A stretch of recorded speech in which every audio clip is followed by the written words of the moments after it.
Hello everyone, so we're starting chapter number 6, Neoplasia, and this video will be bilingual. I will be using both English and Urdu, ठीक?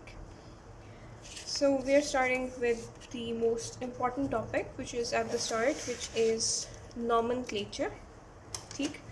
And a lot of MCQs and a lot of SCQs come from this topic, ठीक?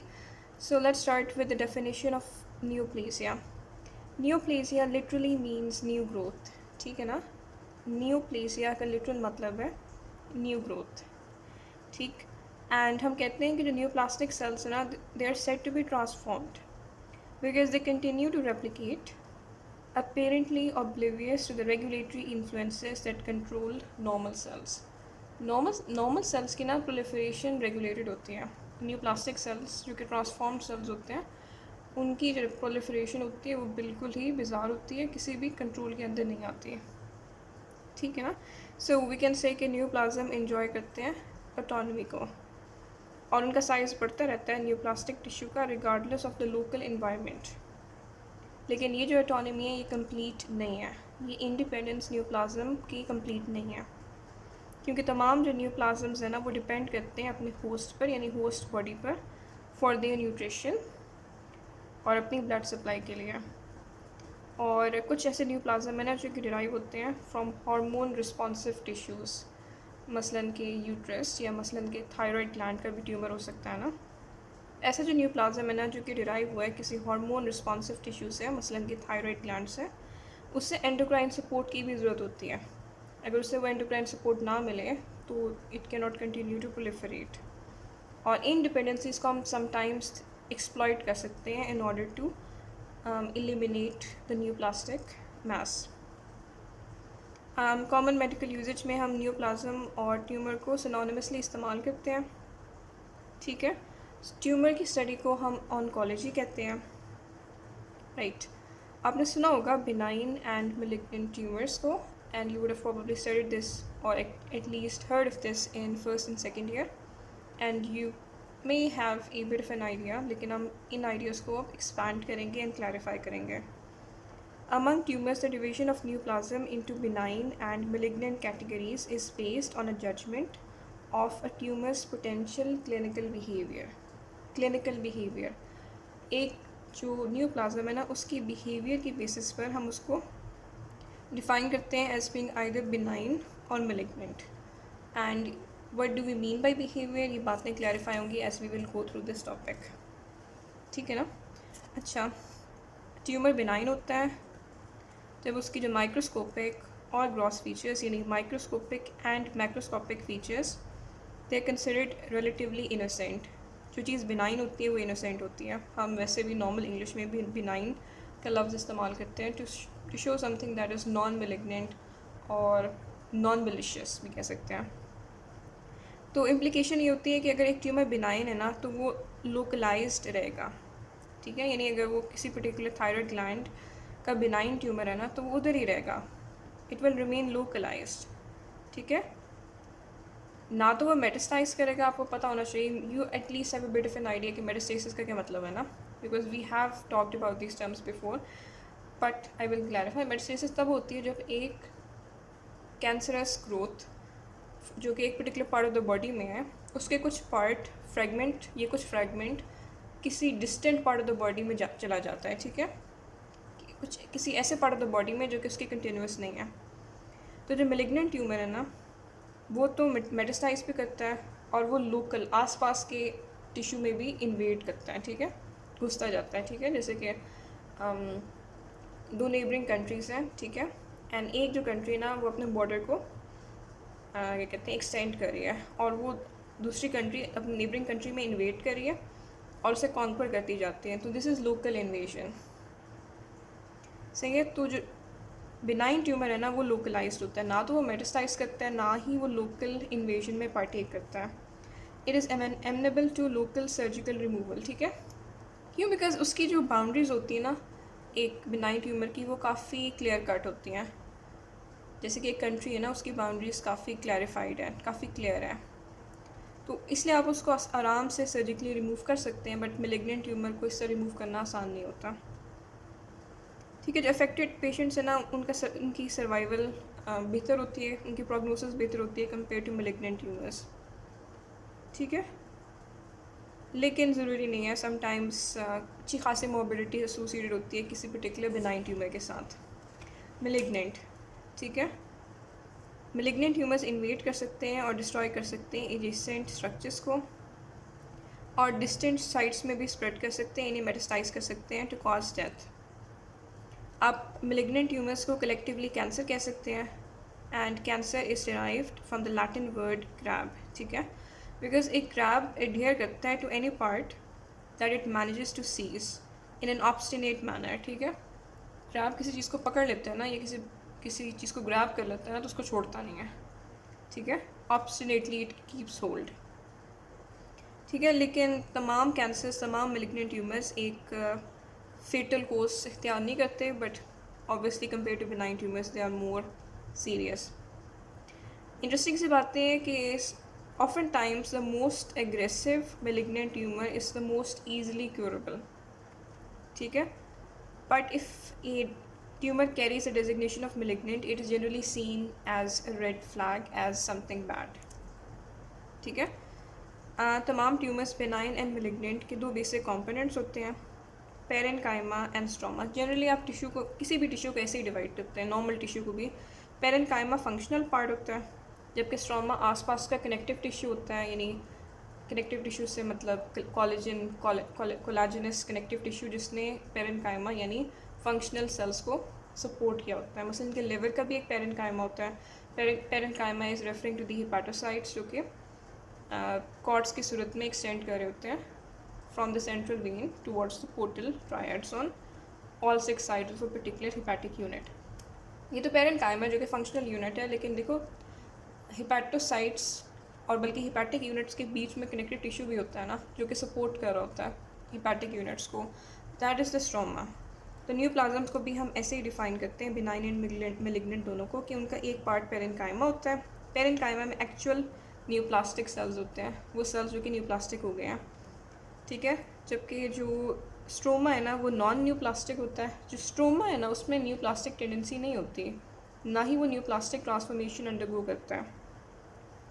होता है ये host derived ही है, और इसमें connective tissue होता है, एज आई प्रीवियसली स्टेटेड। इसमें ब्लड वेसल्स होती हैं, और in addition to that host derived inflammatory cells भी होते हैं। ठीक है, और ये जो पेरेन्काइमा है ना, which is the functional part of the neoplasm, वो उसकी बायोलॉजिकल बिहेवियर को डिटर्मिन करता है। बायोलॉजिकल बिहेवियर से मतलब कि वो कैसे बिहेव करेगा, क्या वो मेटास्टाइज करेगा या नहीं करेगा, क्या वो लोकली इन्वेट करेगा या नहीं करेगा, ये सब कुछ डिपेंडेंट होता है न्यूप्लाज्म के पेरेन्काइमा पर। ठीक है ना। स्ट्रोमा भी इंपॉर्टेंट है, वो न्यूप्लाज्म की ग्रोथ के लिए क्रूशियल है, since it carries the blood supply and provide support for the growth of parenchymal cells। ठीक है ना। और जो बायोलॉजिकल बिहेवियर है ना ट्यूमर्स का, वो रिफ्लेक्ट करता है behaviour of the parenchymal cells. ठीक, तो ये तो बहुत ऑब्वियस सी बातें थी, and we are done with this. Now will talk about the actual nomenclature. So we are starting with this. In general जो बेनाइन ट्यूमर्स है ना, वी डेजिग्नेट देम और we name them by attaching the suffix. Suffix एक ऐसी कोई term होती है जो कि आप एक वर्ड के आखिर पर लगाते हैं, जबकि प्रीफिक्स को एज यू नो आप स्टार्ट में लगाते हैं। तो अगर आपने बिनाइन ट्यूमर को नेम करना हो ना, तो आप सफिक्स ओमा को अटैच करते हैं टू द सेल टाइप जिससे वो पर्टिकुलर ट्यूमर डिराइव हुआ है। देखिए, अगर एक बिनाइन ट्यूमर है ना जिसने अराइज किया है फाइब्रस टिश्यू से, यानी कनेक्टिव टिश्यू से, तो आप उसको कैसे नाम देंगे? Fibrous tissue is the cell type from which the neoplastic cell is derived, तो फाइब्रो, आखिर में आप ओमा लगा देते हैं, OMA, and we get fibroma. ठीक है, यानी fibrous tissue is the cell type from which the neoplastic cell is derived. उसके एंड पर जब आप ओमा अटैच कर देते हैं, तो we get the name of the benign tumour. Benign, अगर देखें, अभी इस बात को ध्यान में रखें कि थ्रू आउट यहाँ से लेकर यहाँ तक जो हम नोमेनक्लेचर डिस्कस करें वो स्पेसिफिकली बिनाइन ट्यूमर के लिए है। अगर एक कार्टिलेजनस ट्यूमर है तो कॉन्ड्रोसाइट होता है ना, कार्टिलेज सेल को हम कहते हैं, तो हम कॉन्ड्रोमा कहेंगे, राइट। अच्छा, अब इंटरेस्टिंग सी बात है, you probably heard the word adenoma.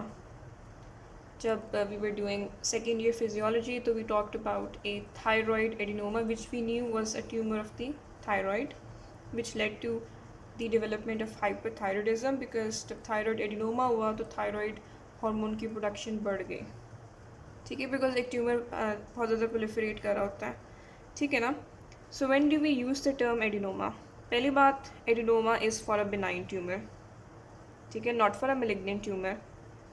The term adenoma is generally applied not only to benign epithelial neoplasms that produce gland-like structures, ठीक है, but also to benign epithelial neoplasms जो कि derive होते हैं gland से, लेकिन they do not show a glandular growth pattern. This is a bit confusing. I'll repeat. पहली बात, एडिनोमा हमेशा एक benign ट्यूमर होता है. दूसरी बात, जब भी हम किसी benign ट्यूमर की बात करते हैं ना, या तो वो epithelial benign ट्यूमर हो सकता है या वो mesenchymal benign ट्यूमर हो सकता है. फर्स्ट ईयर हिस्टोलॉजी में when we talked about the types of tissue in the human body, सबसे पहले हमने स्टडी किया था एपिथेलियम को, जिसमें वी टॉक्ड अबाउट एक पूरा चैप्टर था स्क्वेमस का और स्ट्रेटिफाइड वैरायटी ऑफ एपिथेलियम का. Epithelium was a very prominent tissue type in the body, जिसमें सेल्स के बीच में बहुत कम डिस्टेंस होता है, राइट, एंड जो मैट्रिक्स वाला पोर्शन होता है ना, वो रिलेटिवली कम होता है compare to the cells. That was the first tissue type. और the second tissue type was the connective tissue. अच्छा, ये जो connective tissue है ना, इसमें specialized variety भी होती थी और non specialized भी होती थी. non specialized में regular connective tissue, irregular connective tissue, dense, loose connective tissue. specialized में हम बात करते थे blood की, ठीक है. we talked about blood, we talked about bone, we talked about cartilage. ये जो तीनों थे ना, they were specialised connective tissue. ये दो हमारे पास मेजर टिश्यू टाइप्स थे. इसके बाद थर्ड हमारे पास tissue type was muscle and fourth was nervous tissue, ठीक है. अभी मुझे इतनी अच्छी लिस्ट तो याद नहीं है, बट मैं आपको बस कुछ पॉइंट्स क्लैरिफाई करना चाहती हूँ, ठीक है. तो अगर एक बेनाइन ट्यूमर है ना, which is of epithelial origin, ठीक है, जो कि डिराइव हुआ है एक ग्लैंडुलर टिश्यू से, तो उसको डिस्क्राइब करने के लिए हम लफ्ज़ इस्तेमाल करेंगे एडिनोमा. और अगर एक बिनाइन ट्यूमर है जिसका ओरिजिन एपिथेलियल है but it does not have a gland like structure, ये जो ट्यूमर है ना, जो न्यूप्लास्टिक ट्रांसफॉर्मेशन है ना, उसका ग्लैंड लाइक स्ट्रक्चर नहीं है, इवन तो वो एक ग्लैंडुलर टिश्यू से डिराइव हुआ है, उसको फिर भी हम एडिनोमा कहेंगे. अब बड़ी इंटरेस्टिंग बात है ना, आप फिर मे भी थोड़ा बहुत कन्फ्यूज़ हो रहे हो. ग्लैंड्स होते क्या है? ग्लैंड्स भी ना एपिथेलियम से ही डिराइव होता है, यानी एक एपिथेलियम आउट ग्रोथ होती है या इन ग्रोथ होती है जो कि ग्लैंड में तब्दील हो जाती है, ठीक है. तो ऑब्वियसली बात है, एडिनोमा होगा तो हमेशा एपिथेलियल ओरिजिन का है. समटाइम्स ऐसा हो सकता है कि एपिथेलियम से एडिनोमा डिराइव हुआ है जिसका ग्लैंड लाइक स्ट्रक्चर है, ठीक है. एक एपिथेलियम से एक ट्यूमर डिराइव हुआ है, एक बिनाइन ट्यूमर डिराइव हुआ है which happens to have a gland like structure, so we will refer to it as an adenoma. Sometimes ऐसा हुआ है कि एक बिनाइन ट्यूमर है जो कि एक ग्लैंडुलर टिश्यू से डिराइव हुआ है, लेकिन it does not have a gland like structure, फिर भी आप उसको एडिनोमा ही कहेंगे. तो ये कुछ इंपॉर्टेंट बातें थी क्लैरिफाई करने के लिए. Thus, a benign epithelial neoplasm arising from renal tubule cells and growing in a gland-like pattern is termed an adenoma. देखो, जो renal tubular cells है ना, वो क्या होते हैं, जिन्होंने नेफ्रॉन्स को लाइन किया होता है, आप उनको, they are not glands, they are not forming a gland, ठीक है, वो सिंपली एपिथेलियम है जो कि लाइन करती है नेफ्रॉन को. लेकिन इन रीनल ट्यूब्यूल सेल से जो बिनाइन ट्यूमर डिराइव होता है ना, it can grow in a gland like pattern. नहीं, रीनल ट्यूब्यूल सेल का जो बिनाइन ट्यूमर है ना, उसका जो स्ट्रक्चर होता है वो ग्लैंडुलर होता है. इसीलिए आप जब उस ट्यूमर को डिस्क्राइब करेंगे ना, तो you will use the term adenoma, ठीक है. क्यों? क्योंकि ये एक मैस है बिनाइन एपिथेलियल सेल्स का, जो कि ग्लैंडुलर पैटर्न तो नहीं बना रहे हैं, लेकिन ओरिजिन है फ्रॉम अ एपिथेलियम, ठीक है. दस अ बिनाइन, बल्कि I made a mistake, renal tubule cell है ना, वो ग्लैंडुलर स्ट्रक्चर नहीं शो करते नॉर्मल बंदे में, नेफ्रॉन को लाइन कर रहे होते हैं इनसे, लेकिन ये है तो एपिथेलियम ना, इनसे ट्यूमर अगर डिराइव होना and that tumour shows A gland like structure, तो उस बिनाइन ट्यूमर को आप डिस्क्राइब करने के लिए एडिनोमा का लफ्ज़ इस्तेमाल करेंगे, ठीक है. सिमिलरली देखिए ना, एड्रीनल कॉर्टेक्स एक ग्लैंड है, ठीक है. उससे अगर एक बिनाइन एपिथेलियल न्यूप्लाज्म डिराइव होना which does not show any glandular structure, ठीक है, तो उसको भी आप एडिनोमा ही कहेंगे, even though it is not showing any glandular structure. But it was in fact derived from A gland. ठीक है, ये जो पेरेंट सेल टाइप है that was growing in a glandular fashion, इसलिए आप उसको एडिनोमा ही कहेंगे। ठीक है ना। ये बड़ा इंपॉर्टेंट MCQ है, so I will repeat. Thus, a benign epithelial neoplasm arising from renal tubule cells and growing in a gland-like pattern is termed an adenoma। और साथ ही एक mass of benign epithelium जो कि प्रोड्यूस करती है no glandular pattern, लेकिन उसका origin adrenal cortex से, उसको भी हम एडिनोमा ही कहेंगे। सही है ना। सो लेट्स टॉक अबाउट, इधर उन्होंने एक बड़ा इंटरेस्टिंग टेबल दिया हुआ है, इसको आपने गौर से देखना है, दिस इज़ इम्पॉर्टेंट। ये टिश्यू ऑफ ओरिजिन लिखा हुआ है, ये उसका बिनाइन ट्यूमर को हम क्या कहेंगे और मेलिग्नेंट ट्यूमर को हम क्या कहेंगे। ठीक है, इस केस में ओवर हेयर देव शोन कि अगर जो ट्यूमर है ना वो डिराइव हो रहा है from the epithelial lining of a gland और from the epithelial lining of a glandular duct, उसके लिए आप क्या वर्ड इस्तेमाल करेंगे, एडिनोमा। अगर एक ट्यूमर जो कि बिनाइन है और वो डिराइव हो रहा है from the epithelium which is lining a gland और which is lining a duct, तो आप उसके एंड पर एडिनोमा का लफ्ज़ इस्तेमाल करेंगे। ठीक है, लेकिन नीचे उन्होंने लिखा हुआ है something known as papilloma, and फिर उन्होंने लिखा हुआ है सिस्ट एडिनोमा। कन्फ्यूजिंग सी बात होगी ना, व्हाट डज दैट मीन, इसको भी हम पढ़ते हैं। ठीक है, अच्छा, अब पेपिलोमा भी सॉर्ट ऑफ लाइक एक एडिनोमा ही है, एक ऐसा बिनाइन ट्यूमर है जो कि डिराइव हो रहा है, ठीक है, from epithelium. It is an epithelial benign tumour, ठीक है, which is being derive from the epithelium which is lining a gland और the epithelium which is lining a duct. But why do we call it a papilloma and not simply an adenoma? क्योंकि although it is a benign epithelial neoplasm, it can grow on any surface, and most importantly it produces microscopic और macroscopic finger like fronds। ठीक है, यानी उसकी finger like projections निकल रही होती हैं इस particular ट्यूमर से। एक ऐसा ट्यूमर जो कि डिराइव हो रहा होता है from the epithelium lining the glands और द डक्ट, और इसकी सरफेस से फिंगर लाइक प्रोजेक्शंस निकल रही होती हैं, इसीलिए हम उसको डिस्क्राइब करने के लिए हम वर्ड इस्तेमाल करते हैं पेपिलोमा। ऐसा बिनाइन ट्यूमर पेपिलोमा कहलाता है। ये जो फिंगर लाइक फ्रॉन्ट्स है ना, ये माइक्रोस्कोपिक भी हो सकती हैं एंड मैक्रोस्कोपिक भी हो सकते हैं। ठीक है, सिस्ट एडिनोमास भी होते हैं, माई अपॉलॉजीज। देखो, सिस्ट एडिनोमास का भी वही है कि वो डिराइव होते हैं from the epithelium which is lining the glands और द डक्ट्स। ठीक है, लेकिन ये जो मैस होता है ना बिनाइन एपिथेलियल सेल्स का, वो शो करता है हॉलो सिस्टिक मैसेस। ठीक है, शो करता है हॉलो सिस्टिक मैसेस को। आपको पता है सिस्ट क्या होता है? There is something known as cystic disease of the kidney. उसमें किडनी का नॉर्मल सेल नहीं होता, बड़े बड़े ना हॉलो से बने हुए होते हैं, मल्टीपल हॉलोस बने हुए होते हैं, और इनके अंदर कुछ भी नहीं होता, नहीं कोई फंक्शनल इंपॉर्टेंस की नहीं होती, बड़े बड़े यूँ करके ना सिस्ट बने हुए होते हैं। ठीक है, जैसे तो इस तरह का अगर स्ट्रक्चर हो ना किसी ट्यूमर का, तो फिर हम और वो डिराइव हो रहा होता है एक एपिथेलियम से, तो फिर हम उसके लिए लफ्ज़ इस्तेमाल करते हैं, टर्म इस्तेमाल करते हैं सिस्ट एडिनोमा। सिस्ट एडिनोमा की एक इंटरेस्टिंग प्रोमिनेंट एग्जांपल है कि जो सिस्ट एडिनोमास है ना वो ओवरी में होते हैं। ज़ाहिर है ओवरी एक एंडोक्राइन टिश्यू है, क्योंकि ओवरी में फॉलिकल्स होते हैं। फॉलिकल्स क्या बनाते हैं? ज़ाहिर है oestrogen and progesterone. Cyst adenomas you may have studied in second year में जब क्रॉस एनाटॉमी कर रहे थे, and we studied the ovaries. तो इफ़ यू कंसल्ट बीरिचोरासिया like a lot of students do, तो देयर वाज अ क्लिनिकल जिसमें बताया था कि ओवरीज में सिस्ट एडिनोमास डेवलप होता है। ठीक है, and there was also the concept of chocolate cyst. तो एट द वेरी लीस्ट आपको ये याद रहेगा। सिस्ट एडिनोमास के बारे में जब भी आप सोचिए तो ओवरी आपके जहन में आना चाहिए। अच्छा, अब देखते हैं polyp. A polyp is a mass that projects above a mucosal surface. देखो, म्यूकोजल सर्फेस बहुत जगह पर होती है। म्यूकोजा ने लाइन किया हुआ है GIT को, रेस्पिरेटरी ट्रैक्ट को, यूरिनरी ट्रैक्ट को। एक ऐसा मास जो कि प्रोजेक्ट कर रहा होता है अबव अ म्यूकोजल सर्फेस, मसलन के गट में, और एक मैक्रोस्कोपिकली विजिबल स्ट्रक्चर बनाता है जिसको आप देख सकते हैं with the naked eye without having to utilise a microscope. ठीक है ना, तो हम ऑफन टाइम्स पॉलिप, ये जो लफ्ज़ है ना, उसको इसका इस्तेमाल करते हैं to refer to benign tumours. ठीक है, लेकिन कुछ मेलिग्नेंट ट्यूमर्स भी ग्रो करते हैं पॉलिप्स की तरह।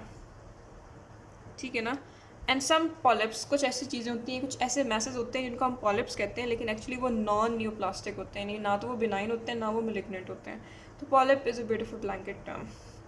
ठीक है, nasal polyps are non neoplastic. अगर आपको कोई MCQ आ जाए तो remember non neoplastic and nasal. N for nasal, N for non neoplastic. ठीक है, लेकिन दे आर डेफिनेटली इन्फ्लेमेटरी. ठीक है, बिकॉज वो स्वॉलन एरिया होता है ना, इतना that's not hard to remember. So so far as benign tumors are concerned, we've done adenoma, papilloma, and cystadenoma. If the benign tumor has a tissue of origin, which is basically the epithelium which lines a gland or a duct. ठीक है, अब इसकी और भी details हैं, don't worry about that. देखें for example ये connective tissue है ना, अगर एक बेनाइन ट्यूमर डिराइव हुआ है फ्रॉम फाइब्रस टिश्यू तो आप उसको फाइब्रोमा कहेंगे. हाँ, ये बात भी आपको पता होनी चाहिए कि कनेक्टिव टिश्यू टाइप्स में फैट टिश्यू होता है ना, फैट की लेयर होती है, सबक्यूटेनियस लेयर होती है, that is also considered as a specialised connective tissue. बल्कि स्पेशलाइज्ड ही होता है. तो लाइपोमा, ठीक है, कॉन्ड्रोसाइट कार्टिलेज से में अगर एक बेनाइन ट्यूमर डिराइव हो रहा है तो कॉन्ड्रोमा. अगर बोन का बेनाइन ट्यूमर है तो हम इस्तेमाल करेंगे लफ्ज़ ऑस्टियोमा. ये तो बहुत आसान है. Sometimes, as we've previously stated, okay, there's a lot of variation. देखो एंडोथीलियम, अब जो एंडोथीलियम है that is a type of epithelium. Endothelium क्या होती है?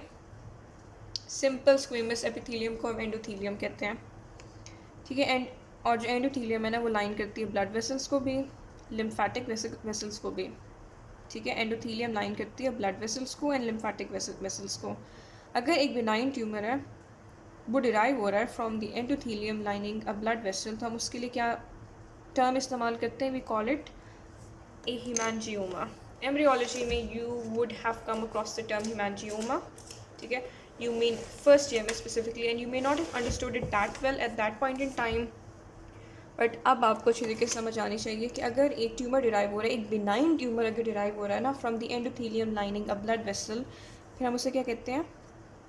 हिमैंजियोमा. What term do we use to describe it? We call it hemangioma. It's not that hard. अगर वो उस एंडोथीलियम से डिराइव हो रहा है जो कि लिम्फेटिक वेसल्स को लाइन करती है, तो उस बेनाइन ट्यूमर को डिस्क्राइब करने के लिए we will use the term lymphangioma. ठीक है ना? I'm hoping this is making sense. And if the benign tumor is being derived from the endothelium, which is called the mesothelium. अब आप पूछेंगे कि mesothelium क्या होती है? It's so basically when we were talking about peritoneum, second year gross anatomy में we talked about peritoneum. ठीक है, तो कुछ बल्कि most of the cases में जब भी हम हिस्टो डायग्राम्स बनाते थे ना, तो we had a mucosa, we had a submucosa, we had a muscularis, और आखिर में क्या होता था? या तो सिरोज़ा होती थी. ठीक है, राइट, और सब केस में सिरोज़ा होती थी and I don't remember the other name. ठीक है, तो सिरोज़ा के केस में ना there was connective tissue, and connective tissue के आखिर में ना there was a layer of simple squamous epithelium. ठीक है, इसको हम कहते थे मीजोथीलियम. ठीक है, ये जो मीजोथीलियम है ना, ये पेरिटोनियम बनाती है. मीजोथीलियल सेल्स पेरिटोनियल सैक को बनाते हैं, और मीजोथीलियल सेल्स प्लूरल सैक को भी बनाते हैं, और पेरिकार्डियल सैक को भी बनाते हैं. ठीक है, तो अगर मीजोथीलियम का ट्यूमर हो ना, तो बिनाइन को छोड़ो, we won't consider it. Malignant में we will use the term mesothelioma. ठीक है, आपको ये भी पता होना चाहिए कि when we talk about the brain, तो ब्रेन में लेयर्स होती हैं जिनको हम मेनिंजीज कहते हैं, लेप्टोमेनिंजीज. ठीक है, which refers to the first two layers, and there's the dura mater, the pia mater, and the arachnoid mater. ठीक है, and इनमें connective tissue components भी होते हैं, specifically in the case of the arachnoid matter, but these brain coverings, they are covered by epithelium, which is simple squamous epithelium. उस epithelium को हम क्या नाम देते हैं? that is also, नाम को छोड़ें, but ये also एक simple squamous epithelium होती है. ठीक है, जो कि लाइन कर रही होती है ड्यूरा मैटर को, एरेक्नॉइड मैटर को, पाया मैटर को. ठीक है, अगर आप हिस्टो देखें ना तो आपको ये बात समझ आएगी अच्छे से. एनीवेज, अगर ब्रेन कवरिंग्स का ट्यूमर हो ना बिनाइन, तो वी यूज़ द टर्म, क्योंकि आप उन्हें मेनिंजीज कहते हैं ना ब्रेन कवरिंग्स को, और मेनिंजीज में ही ये सिंपल स्क्वेमस एपिथेलियम होती है. ऐसे बिनाइन ट्यूमर को आप डिस्क्राइब करने के लिए जो लफ्ज़ इस्तेमाल करते हैं ना, दैट इज़ मेनिंजियोमा. ठीक है, we use the term meningioma. hemangioma is number 1, lymphangioma is number 2, meningioma is number 3. ठीक है, so far we've talked about benign tumors जो कि derive हो रहे हैं from endothelium. Previously we talked about benign tumors जो कि connective tissue, simple connective tissue से derive हो रहे थे. अब we know कि जो hematopoietic stem cells हैं, they're also considered to be, hematopoietic stem cells are a part of the blood, right? Bone marrow वगैरह, that is also specialized connective tissue, लेकिन उनके हम benign tumors as such नहीं करते हैं consider ना. We'll be talking about the malignant variety जो कि बहुत ही common है. मैं भी नाम लेती हूँ, but we'll talk about it in detail. You've probably heard the term leukemia. leukemia में जो hematopoietic stem cells है ना bone marrow का, उनका malignant, उनकी malignant ट्रांसफॉर्मेशन हो जाती है. मसल की बात करते हैं. वी सेट की जो third main type of tissue है ना जो कि हमारी बॉडी में एग्जिस्ट करता है, दैट इज़ मसल. मसल दो तरह के होते हैं, as you probably already aware, बल्कि 3 होते हैं. स्मूथ मसल जो कि इनवॉलेंट्री होता है, लाइन करता है गट को, रेस्पिरेटरी ट्री को. स्ट्राइटेड मसल जो कि स्केलेटल मसल है, जो कि वॉलेंट्री मसल है, जिसको हम बाय और ओन विल मूव कर सकते हैं. कार्डियक मसल भी होता है, लेकिन अभी तो हम इनकी बात करें. अगर एक बिनाइन ट्यूमर हो स्मूथ मसल का, किसी भी स्मूथ मसल का in any part of the body, then we use the term leiomyoma. Myo you already know refers to muscle, myoblast हम कहते हैं. ठीक है, so if it is a benign tumour from smooth muscle तो we use the term leiomyoma. ठीक है, and if it is a benign tumour from skeletal muscle तो we use the term rhabdomyoma. ठीक है, देखिए you probably come across this particular prefix of rhabdo. ठीक है, for example actually I'm kind of forgetting the term, rhabdomyolysis I believe that is the term. ये कैसी condition होती है जिसमें skeletal muscle की destruction हो रही होती है, and we've done this in second year as a cause of hyperkalemia. हाइपरकलीमिया तब होता है ना कि टिश्यू डैमेज हो, स्पेशली मसल के डैमेज हो. तो जो बंदा इस पर्टिकुलर डिजीज़ से सफ़र करता है ना, इसमें skeletal muscle is getting destroyed, तो that can lead to hyperkalaemia. So if you remember this, आपको ये प्रीफिक्स याद करने में मुश्किल नहीं होगी. Leiomyoma, rhabdomyoma. Skin, skin as we know epithelium है, specifically when you talking about the epidermis. Dermis ज़ाहिर कनेक्टिव टिश्यू है. और एपिथेलियम क्या होती है? स्ट्रेटिफाइड स्क्वेमस एपिथेलियम होती है स्किन की, which is also stratified squamous केरेटिनाइज्ड.